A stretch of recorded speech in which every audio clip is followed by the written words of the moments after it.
법에 비추어본 세상 사는 법 이어갑니다. 김정민 변호사님과 함께합니다. 안녕하세요. 네, 안녕하세요. 네, 변호사님 오늘은 어떤 얘기 좀 나눠볼까요? 네, 전 세계 유일의 분단 국가로서 이 북한과 대치하고 있는 우리의 상황에서 이 군복무와 관련된 것은 항상 초미의 관심사가 되어 왔는데요. 네. 지난주 6월 28일이었죠. 헌법재판소가 소위 양심적 병역 거부자들에 대해서 대체 복무의 길을 규정하지 않은 현행 병역법이 헌법에 위반된다는 취지의 결정을 내렸습니다. 네. 재판관 9명 중에 6명이 이 병역의 종류에 양심적 병역 거부자에 대한 대체 복무제를 규정하지 아니한 병역법 5조 1항이 헌법에 합치되지 아니한다는 헌법 불합치 결정을 내리면서 2019년 내년 12월 31일까지 입법자로 하여금 병역의 종류에 대체 복무제를 포함하도록 네. 해당 병역법을 개정하라는 결정을 했습니다. 네.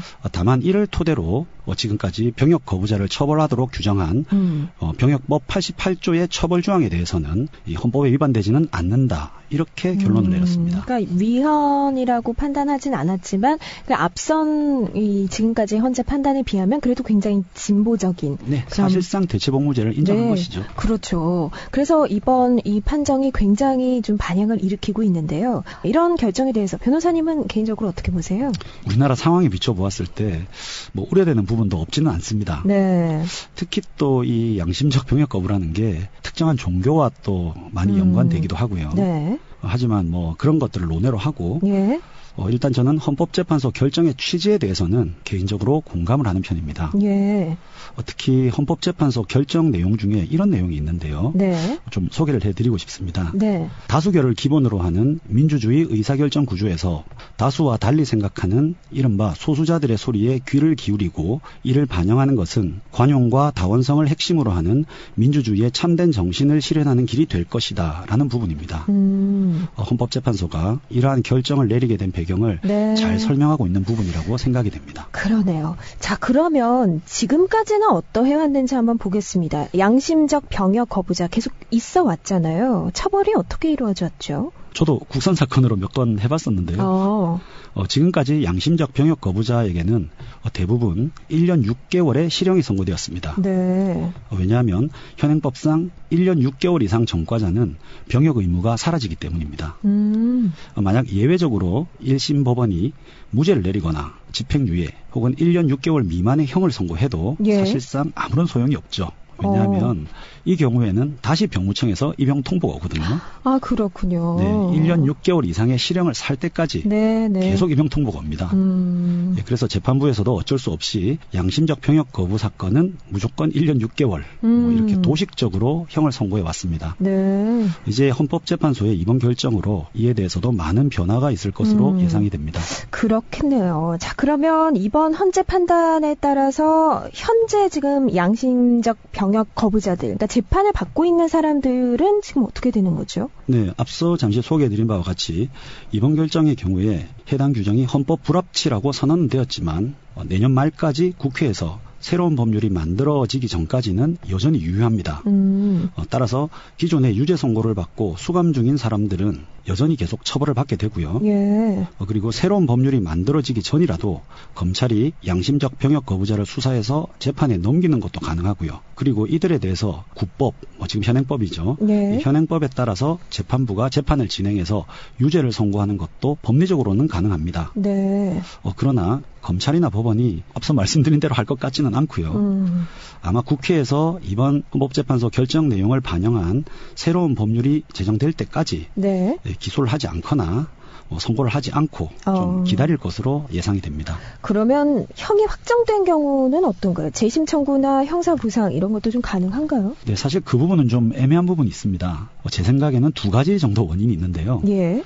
첫째는 2011년도에 이와 유사한 사건에서 헌법재판소가 합헌 결정을 했습니다. 예. 그러다 보니 현행 규정상 만약 재심이나 형사보상을 해준다고 하더라도 그 기간이 과거 합헌 결정을 내린 이후 시점부터 현재 시점까지거든요. 그래서 2011년 이전에 처벌을 받은 사람들의 경우에는 일단 재심이나 형사보상이 안 될 것이고요. 예. 그렇다고 2011년 이후에 처벌받은 사람들이 또 재심이나 형사보상이 가능할까? 그것도 쉽지 않을 것으로 생각이 되는데 그래요? 왜냐하면 만약에 처벌조항인 병역법 88조에 대해서 이번에 위헌 결정이 났다면 예. 재심이나 형사보상이 될 확률이 좀 컸을 것 같은데요. 네네. 이번 결정은 처벌조항에 대해서 위헌이 나온 것은 아니거든요. 물론 결정의 취지는 사실상 그렇게 보이긴 합니다만은 네. 그러다 보니 과연 재심 청구가 되었을 때 일선 재판부에서 이를 어떻게 판단할 것인지 그리고 곧 있을 대법원의 공개 변론이 어떻게 진행될 것인지에 따라서 재심이나 형사 보상이 가능한지 여부가 좀 윤곽이 드러날 것이라고 생각이 됩니다. 네. 자, 근데 이번에 이 판단이 굉장히 초미의 관심사가 된 것이 다들 걱정을 하는 거거든요. 이렇게 대체복무제 입법이 이루어지는 것에 대해서 이러다가 다 군대 안 가고 그냥 대체복무 하겠다고 하는 거 아니냐, 이런 점 걱정하는 거 아니겠습니까? 네, 그렇습니다. 지금까지 대체복무제 도입에 반대하는 가장 큰 이유가 바로 그것이죠. 네. 우리 사회에서 병역 의무는 너무나 민감한 사안이지 않습니까? 그렇죠. 그리고 지금이야 또 북한과의 관계가 좀 개선이 되고 있지만은 예. 북한은 또 저러다가 한순간에 또 돌아설 수 있는 그런 가능성은 항상 좀 내포를 하고 있기 때문에 그런 부분도 조금 좀 걱정이 되고요. 거기다 또 이 양심적 병역 거부 사안이라는 것이 또 특정 종교와 또 연계가 되어 있는 경우도 좀 많고요. 예.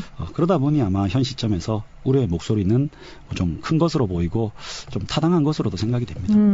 자, 그러면 이 대체복무제 방식도 그 기간이나 복무 내용 같은 것이 일반 병사와는 좀 달라야 하지 않을까 싶은데 어떻게 돼야 된다고 보세요? 네, 당연히 기존의 병역 의무를 이행하는 사람들과 같은 수준으로, 최소한 같은 수준으로 진행이 되어야 할 것입니다. 예. 아울러 이 대체복무를 선택함에 있어서도 단순히 이 병역 의무를 회피하는 수단으로 악용되지 않도록 이 관리 감독을 철저히 해야 될 것이고요. 네, 그렇습니다. 자, 그러면 외국 사례를 한번 좀 살펴볼 필요가 있을 것 같습니다. 다른 나라는 대체복무제 어떻게 시행되고 있나요? 우리와 같이 이제 징병제를 채택하고 있는 나라가 전 세계에 대략 약 59개국 정도 된다고 합니다. 이 중에 이제 대체복무제를 도입하고 있는 나라는요, 대략 20개국 정도라고 하는데요. 예. 대표적인 사례를 몇 가지 보면요. 예. 우선 우리와 같이 분단국이었던 독일이 있습니다. 예. 근데 이제 2011년에 독일은 더 이상 징병제가 아니라 모병제로 전환을 했기 때문에 대체복무제 자체가 없어졌습니다만은 과거 징병제를 시행할 때에는 이 대체복무제를 인정하면서 유치원이나 양로원, 재활센터와 같은 이 복지 분야에서 주로 일을 하도록 했다고 하고요. 예. 또 화재 현장이나 재난 현장에서 구조대원으로 활동한 것도 대체복무로 인정을 했다고 합니다. 네. 범위를 좀 비교적 넓게 인정을 했다고 하고요. 예. 그리고 또 대만이 있습니다. 네. 대만의 경우에는 복무 희망자를 위해서는 이 시민단체나 종교단체 활동과 같은 객관적인 자료 제출을 필수로 하고 있고요. 대체복무자는 경찰이나 소방 등 치안 분야에서 일을 하거나 혹은 병원이나 양로원과 같은 시설에서 봉사를 하게 했다고 합니다. 예. 복무 기간은 현역의 1.5배이고요. 합숙 근무가 원칙이라고 합니다. 아울러 그리스나 러시아의 경우에도 대체복무자는 현역 근무보다 평균적으로 약 1.5배가량 길게 근무를 하도록 하고요. 예. 전체적으로 봤을 때 아무래도 현역보다는 복무 기간이 길고 또 합숙을 원칙으로 하고 이런 경우가 많은 것 같습니다. 네, 그래야 좀 부작용이 없겠죠. 헌재도 이 대체복무제 도입 결정을 내린 뒤에 이 제도 악용 가능성이 거론됐는데 병역 회피 목적을 좀 가려낼 수 있어야겠습니다. 앞으로가 중요하겠죠. 네, 그렇습니다. 앞서 외국 사례도 소개를 해드렸지만 현재까지도 대치 중인 우리의 안보 상황이라든가 또 병역 문제에 대한 우리 사회의 인식 등을 고려했을 때 단순하게 외국 사례를 그대로 도입해서는 안 될 것으로 보이고요. 네. 말씀하신 대로 대체복무제가 병역 기피 수단으로 악용되지 않도록 여러 가지 사례를 참고로 해서 철저한 심사와 기준을 마련하는 것이 급선무일 것으로 생각이 됩니다. 네, 그렇습니다. 오늘 세상 사는 법에서는요, 이 대체복무제에 대해서 지금 논란이 일고 있는데 그에 대해서 함께 좀 짚어봤습니다. 지금까지 빈정민 변호사였습니다. 고맙습니다. 네, 감사합니다.